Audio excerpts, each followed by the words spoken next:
2023 में नजर आएगा रूस का नया हथियार।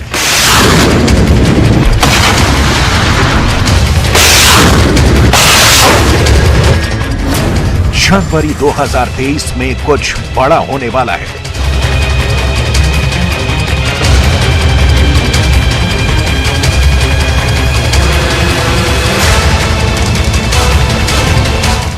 यूक्रेन की तबाही की डेडलाइन तय।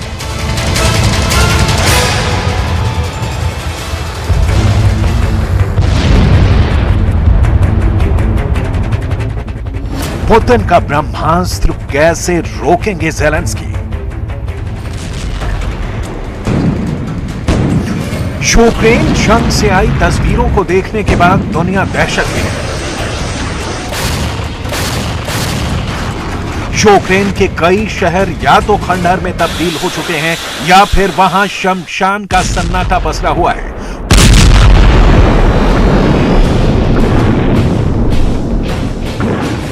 कहीं मातम की चीखें गूंज रही हैं, तो कहीं लोग इस जंग को रोकने की गुहार लगाते नजर आते हैं।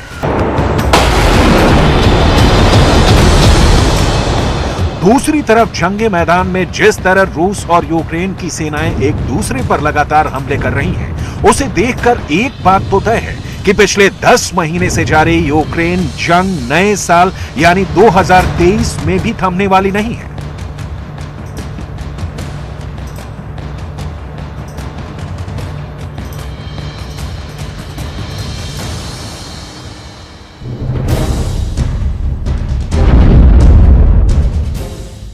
और अब रूस के राष्ट्रपति व्लादिमीर पुतिन के एक फरमान के बाद ये जंग नए साल में और भी तेज होने वाली है। दरअसल राष्ट्रपति पुतिन जंग में अपना एक ऐसा हथियार उतारने वाले हैं जिसके बाद यूक्रेन पर बरसने वाले बर्बादी के बारूद को कोई नहीं रोक पाएगा।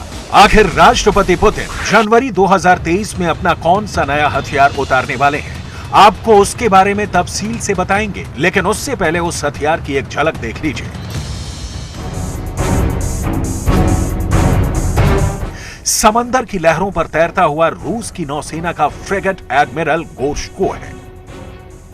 रूस का दावा है कि यह उसकी नौसेना का वो विलक्षण, विध्वंसक, विनाशकारी जंगी युद्धपोत है जिसका तोड़ दुनिया के किसी भी देश के पास नहीं है।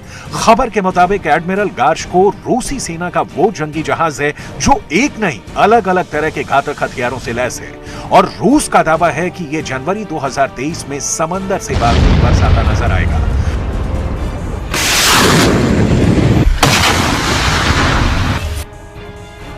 दुनिया रूस के इस जंगी युद्धपोत को राष्ट्रपति का ब्रह्मास्त्र भी कहती है।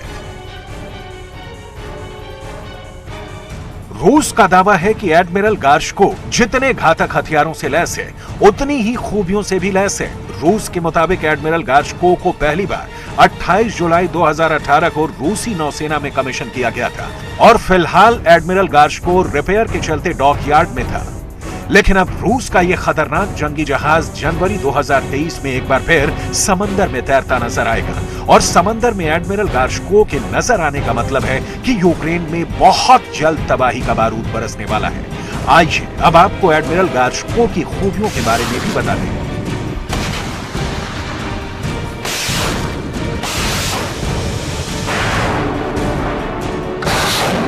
रूस की नौसेना के मुताबिक एडमिरल गोर्शको मल्टी रोल जंगी जहाज है। ये एस्कॉर्ट मिशन और दुश्मन पर हमला करने में सक्षम है। ये long range surface to surface और सरफेस टू एयर मिसाइलों से लैस है। इसकी ऑपरेशनल रेंज 8,980 किलोमीटर है। एडमिरल गोर्शको 26 किलोमीटर प्रति घंटे की रफ्तार से तैर सकता है। ये समंदर में लगातार 30 दिन तक ऑपरेट कर सकता है। Admiral Gorshkov 3D air search radar और आधुनिक वॉरफेयर और एंटी सबमरीन सिस्टम से भी लैस है। इसके अलावा ये 130 mm और 30 mm की मशीन गन और एंटी शिप क्रूज मिसाइलों से भी लैस है। ये तो रही एडमिरल गोर्शको की खासियतों की बात, लेकिन राष्ट्रपति पुतिन के एक फरमान के बाद इसे एक ऐसे हथियार से भी लैस किया जा रहा है जिसके बाद एडमिरल गोर्शको से बरसती तबाही को रोकना नामुमकिन हो जाएगा। आखिर वो कौन सा हथियार है, आप खुद ही सुन लीजिए। Хочу еще раз поблагодарить всех, кто сегодня на боевом посту. रूस की सेना को नए साल के मौके पर ज़िरकॉन हाइपरसोनिक मिसाइल मिलने वाली है, जिनका मतलब यह है कि रूस के फौजी दुश्मन के खिलाफ जनवरी से परमाणु बम ले जाने की क्षमता रखने वाली ज़िरकॉन का इस्तेमाल कर सकेंगे। पुतिन का दावा है कि ज़िरकॉन के रूस की नौसेना के बेड़े में शामिल होते ही उसकी शक्ति में जबरदस्त इजाफा होगा, क्योंकि इस मिसाइल का पूरी दुनिया में कोई तोड़ नहीं।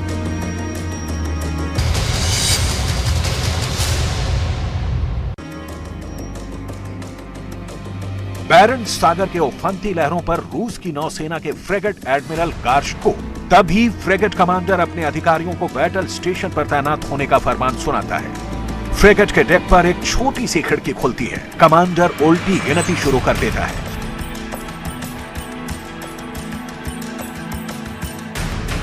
उसके फायर के फरमान के साथ ही उसका अधिकारी एक लाल रंग का बटन दबा देता है और इसके बाद जहाज से आग उगलती और अपने टारगेट की तरफ बढ़ती एक मिसाइल नजर आती है, लेकिन चंद सेकंड में ही यह मिसाइल आंखों से ओझल हो जाती है। रूस के रक्षा मंत्रालय ने इस वीडियो को 28 मई 2022 को जारी किया था।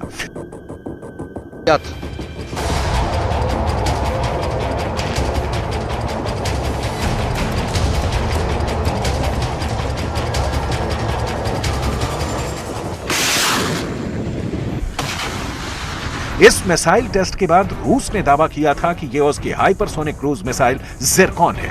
रूस का दावा है कि उसकी ज़िरकॉन हाइपरसोनिक मिसाइल 11,000 किलोमीटर प्रति घंटे से भी तेज गति से उड़ान भरते हुए 1,000 किलोमीटर दूर किसी भी टारगेट को तबाह करने में सक्षम है।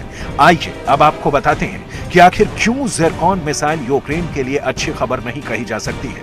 दरअसल ब्रिटिश अखबार डेली मेल के एक आर्टिकल में यह दावा किया गया था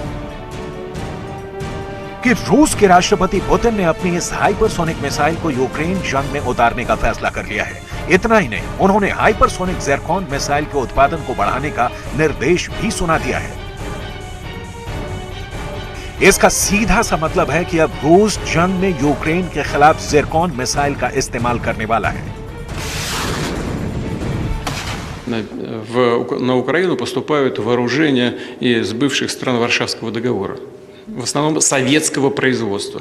И вот это действительно близко к исчерпанию. Там практически мы все выбивали, повыжгли, там несколько десятков можно насчитать единиц бронетехники.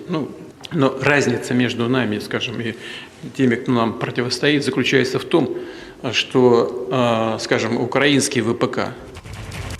ये तो आपने सुन लिया कि आखिर क्यों रूस अब जंग में ज़िरकॉन मिसाइल इस्तेमाल करेगा। आइए अब आपको बताते हैं कि ज़िरकॉन मिसाइल कितनी घातक है। ज़िरकॉन मिसाइल को 3M22 ज़िरकॉन भी कहा जाता है। ज़िरकॉन 1000 किलोमीटर तक मार करने में सक्षम है। ज़िरकॉन आवाज की रफ्तार से 9 गुना ज्यादा उड़ान भर सकती है। ज़िरकॉन 1 सेकंड में 3.1 किलोमीटर दूरी तय करती है और 1 घंटे में 11,000 किलोमीटर तक पहुंच सकती है। रूस की नई हाइपरसोनिक मिसाइल ज़िरकॉन के बारे में यह दावा किया जाता है कि जैसे इसे लॉन्च किया जाता है, यह तेज रफ्तार से आसमान की तरफ भागती है और फिर कहां गायब हो जाती है पता नहीं चलता। यानी इसे ट्रैक कर पाना भी दुश्मन देश के लिए मुमकिन नहीं है।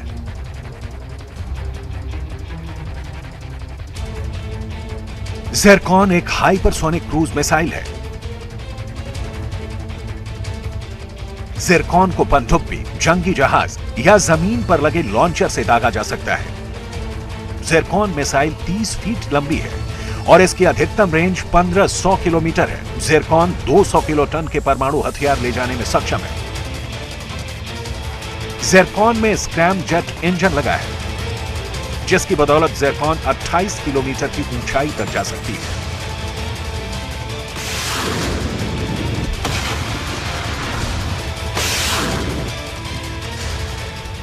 दरअसल राष्ट्रपति पुतिन की इस नई हाइपरसोनिक क्रूज मिसाइल की रफ्तार ने यूक्रेन के साथ साथ कई देशों की परेशानी बढ़ा दी है, क्योंकि ये सिर्फ 1 घंटे में 11,000 किलोमीटर का सफर तय कर सकती है। लिहाजा जब तक कोई एयर डिफेंस सिस्टम इसे रोकने की कोशिश करेगा, तब तक ये तबाही मचा चुकी होगी। रूस के राष्ट्रपति व्लादिमीर पुतिन ज़िरकॉन मिसाइल को अपने देश की बेजोड़ हथियारों की नई पीढ़ी बता चुके हैं। रूस का दावा है कि यह हाइपरसोनिक मिसाइल ध्वनि की गति से 9 गुना तेज उड़ान भर सकती है और इसकी रफ्तार इतनी ज्यादा है कि यह दुश्मन की वायु रक्षा प्रणाली को अपनी मौजूदगी का एहसास तक नहीं होने देती। यानी इसकी लॉन्चिंग का पता मिसाइल के टारगेट को हिट करने के बाद ही चलेगा। इतना ही नहीं, ज़िरकॉन के बारे में यह भी दावा किया जाता है कि यह मिसाइल दुश्मन को चकमा देने के लिए अपने फ्लाइट पाथ यानी मुड़ते हुए रास्ते को भी बदल सकती है।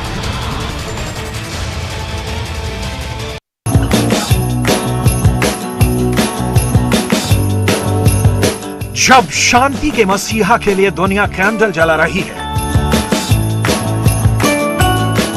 जब पूरी दुनिया क्रिसमस मना रही है,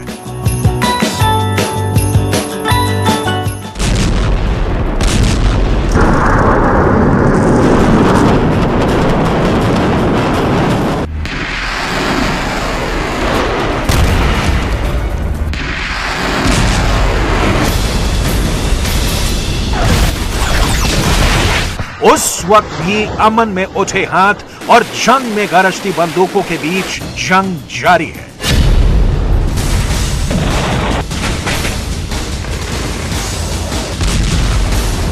खेरसॉन झुलस रहा है,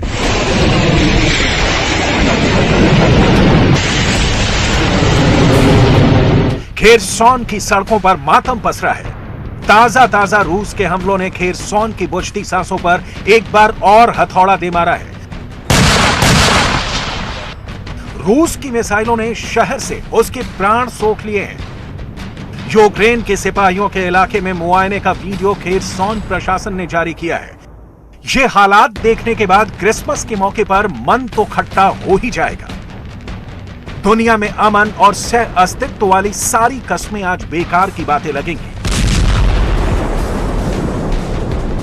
खेरसॉन प्रशासन का कहना है कि रूस के हमले में शहर के 10 लोगों की मौत हो गई है, 58 से ज्यादा लोग जख्मी हुए हैं। हालांकि यह डिटेल अभी कंप्लीट नहीं है, क्योंकि सड़कों से अभी कई और जनाजे उठ सकते हैं। खेरसॉन में लाशें पहली बार नहीं बिछी हैं।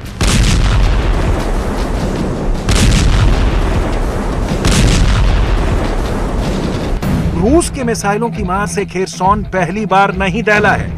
पहली बार खेरसॉन में खून नहीं बहा है। पहली बार रूस के हमले में खेरसॉन में मौतें नहीं हुई हैं, लेकिन तब रूस कब्जे के लिए लाशें बिछा रहा था। अब रूस ज़ेलेंस्की के जीते क्षेत्र पर कब्जे के लिए लाशें बिछा रहा है। यूक्रेन के राष्ट्रपति ज़ेलेंस्की के शब्दों को आज जरूर सुनना चाहिए, क्योंकि युद्ध की विभीषिका में दहकते देश के पास अब खोने के लिए सिर्फ अपने बचे हैं। खेरसॉन रक्त रंजित है। Для нас усі свята мають гіркий присмак, і традиційний дух Різдва ми можемо відчувати інакше. Не такою смачною і теплою може бути вечеря за сімейним столом. Біля нього можуть бути порожні стільці. І не такими яскравими можуть бути наші оселі та вулиці. І не так гучно і надихаюче можуть лунати різдвяні дзвоники через сирени повітряної тривоги або ще гірше постріли і вибухи. І все це разом може нести велику загрозу. Це зневіра. फिर मध्य प्रदेश में G20 के अनेकों आयोजन होने 8 बैठकें मध्य प्रदेश में होनी है, तो उसके बारे में भी माननीय प्रधानमंत्री जी से मार्गदर्शन मिला। हम मध्य प्रदेश के खेलो इंडिया यूथ गेम्स भी मध्य प्रदेश पर संपन्न होना है। आज उसका लोगो भी लॉन्च होगा भोपाल में। तो इन सारे प्रमुख कार्यक्रमों के बारे में माननीय प्रधानमंत्री जी से मैंने मार्गदर्शन लिया है और उन्होंने अनेकों महत्वपूर्ण सलाह सुझाव दिए हैं। इसके अतिरिक्त मध्य प्रदेश में हमने पेशा एक्ट लागू किया है। धरती पर हम हमारे आदिवासी भाई बहनों को जंगल, जमीन और जल और उनकी संस्कृति और परंपराओं को अक्षुण्ण बनाए रखने के जो अनेकों नियम बनाए हैं, उस पर भी विस्तार से माननीय प्रधानमंत्री जी से मेरी चर्चा हुई है। मध्य प्रदेश के विकास के कामों की मैंने जानकारी दी। फ्लोटिंग सोलर पावर प्लांट एक लगने वाला है मध्य प्रदेश में, एजेंसी वगैरह सब तय हो गई है। बांध के ऊपर सोलर पैनल बिछा के हम बिजली बनाएंगे तो हमारी जमीन भी बचेगी और पानी भी भाप बन के नहीं उड़ेगा। एक महत्वपूर्ण प्रोजेक्ट है, विशेषकर पर्यावरण को बचाने के लिए सौर एनर्जी बहुत महत्वपूर्ण है। तो मैंने उसका भी शिलान्यास करने का आग्रह प्रधानमंत्री जी से किया है। प्राकृतिक खेती इस बार मध्य प्रदेश में हमने शुरू की है 53,000 किसानों ने, तो प्राकृतिक खेती के बारे में भी मैंने उनको जानकारी दी है। विकास की अनेकों परियोजनाओं की चर्चा हुई है और मुझे बताते हुए प्रसन्नता है और संतोष है कि प्रधानमंत्री जी से मार्गदर्शन और भरपूर सहयोग हमें मिल रहा है। बैठक में इन्हीं कई मुद्दों पर चर्चा हुई। सर, एक कैपेसिटी बिल्डिंग प्रोग्राम भी जो है आज शाम को होने वाला है, सर उसके संदर्भ में आज सवेरे शुरू हो गया, मैं जाके सम्मिलित होऊंगा। कैपेसिटी बिल्डिंग का देखिए, हमारे मंत्रियों में, हम में, हमारी टीम में अनेकों क्षमताएं होती है, लेकिन उन क्षमताओं का बेहतर उपयोग हम कैसे कर पाएं, एक एक क्षण का बेहतर उपयोग हो, काम को और बेहतर ढंग से हम कैसे कर पाएं, चाहे वो डेवलपमेंट के काम हो, चाहे वो जन कल्याण के काम हो, उस काम में हम निरंतर लगे हुए हैं। कैपेसिटी बिल्डिंग उसी दिशा में एक महत्वपूर्ण कदम है। आज बाला सुब्रमण्यम जी, सचिन चतुर्वेदी जी सब भोपाल में हैं और हम लोगों ने तय किया है आत्मनिर्भर मध्य प्रदेश, अधोसंरचना का विकास, 10 उपलब्धियां और 10 चुनौतियां, उस पर मंत्रियों के अलग अलग समूह बने हैं और चर्चा प्रारंभ हो गई है। मैं भी अब सीधे यहाँ से भोपाल जाके उस चर्चा में शामिल होऊंगा। धन्यवाद आपको भी। हाँ, आपने मुख्यमंत्री शिवराज सिंह चौहान मीडिया से बातचीत करते हुए तैयारियों की जानकारी दे रहे हैं और आज दिल्ली में प्रधानमंत्री से सीएम की मुलाकात हो चुकी है, मुलाकात पूरी हो चुकी है और केंद्र सरकार की तमाम योजनाओं की प्रगति का ब्यौरा मुख्यमंत्री शिवराज सिंह चौहान ने प्रधानमंत्री को दिया और इसी के साथ उन्होंने प्रवासी भारतीय दिवस की तैयारियों की जानकारी भी दी है। जैसा कि आपको मालूम है कि G20 समिट का आयोजन होना है और खेलो इंडिया यूथ गेम्स की तैयारियां भी की जा रही हैं, जिसकी जानकारी सीएम ने प्रधानमंत्री से साझा की। ग्लोबल इन्वेस्टर समिट की तैयारियों की जानकारी दी गई है और इस दौरान आप ये देखिए कि तमाम मुद्दों को लेकर एक आगे की रूपरेखा तय की गई है, जहां पर प्रधानमंत्री के साथ जो मुलाकात रही है सीएम की वो काफी अच्छी रही और सफल रही। मध्य प्रदेश के लिहाज से भी मुलाकात काफी अहम मानी जा रही थी और उसमें तमाम मुद्दों को लेकर बातचीत हुई है। तो सीएम शिवराज सिंह चौहान ने मीडिया से बातचीत करते हुए इन तमाम मुलाकात को लेकर जानकारी साझा की और दिल्ली से बड़ी खबर है, जहां पर आज प्रधानमंत्री नरेंद्र मोदी से मुख्यमंत्री शिवराज सिंह चौहान ने मुलाकात कर ली है। तो मुलाकात पूरी हो चुकी है। केंद्र के द्वारा चलाई गई योजनाओं को लेकर चर्चा हुई, किस तरीके की प्रगति चल रही है और सीधे रुक करेंगे ज्यादा जानकारी के साथ संवाददाता सुशील जुड़ गए हैं। सुशील, प्रधानमंत्री नरेंद्र मोदी से मुख्यमंत्री शिवराज सिंह चौहान की मुलाकात पूरी हो चुकी है, कई सारे मुद्दों को लेकर बातचीत हुई इस दौरान।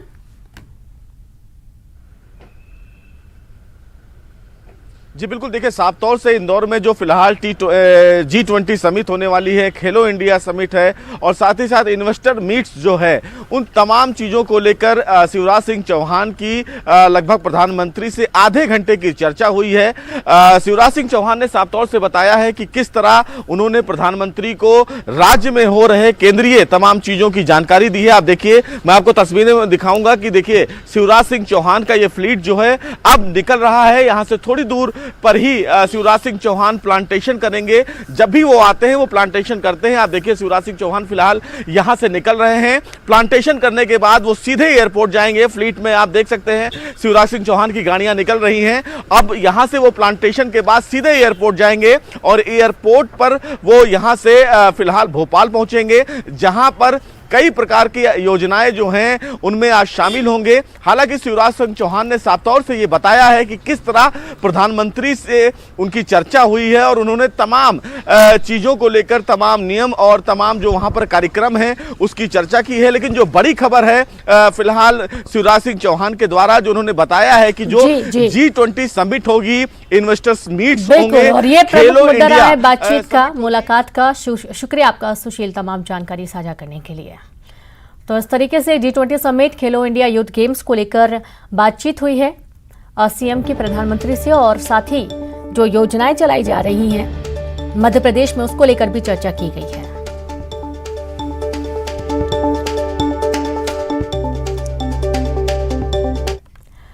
और इसी के साथ इस बुलेटिन में इतना ही। नमस्कार।